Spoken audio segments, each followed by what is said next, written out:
wuxuu yimid Nasaareed halkii uu ku barbaaray.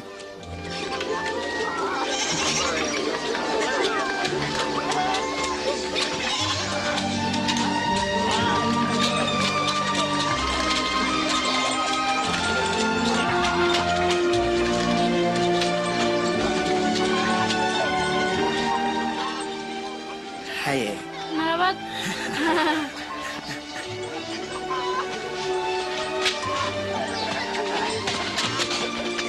sabtidii ayuu sidii caadada ahayd sanagooga aaday.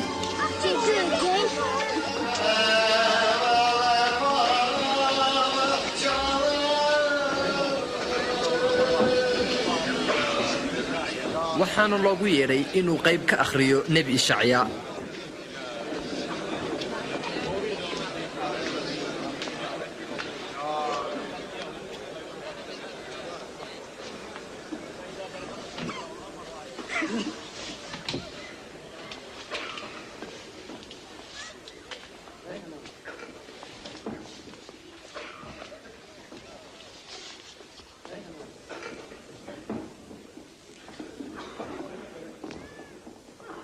ruuxii rabbiga ayaa dushayda ah wuxuu ii doortay inaan war wanaagsan u keeno masaakiinta wuxuu ii soo diray in aan sii daayo kuwa xiran oo aan arag u soo celiyo kuwa indhahala inaan xoreeyo kuwa la cadaadiyo oo aan ku dhawaaqo inuu yimi waqtigii rabbigu dadkiisa badbaadin lahaa.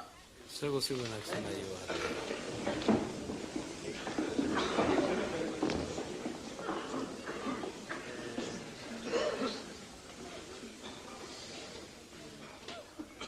qaybtan ka tirsan qorniinka ayaa run noqotay sida aad u maqasheen iyadoo la akhrinayo. qorniinkii waa rumabay laakiin masiixo kale ay buuxin karaa ballankaas. sidee ku ogaan doonaa adigoo shakiyin iigu celi mahmaadan ah dhakhtarow isdawee waxaad aniga ugu oran doontaan ku samee waxyaalahan magaaladan aan ku maqalnay in lagu sameeyey kabarnaum.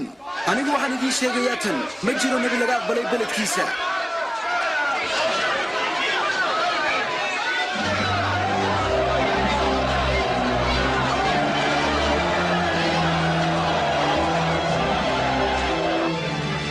markaasay kaceen oo magaaladii ka saareen waxaanay u kaxeeyeen buurta magaaladoodii in ay ka tuuraan laakiin isaga intuu dhex maray ayuu iska tegey.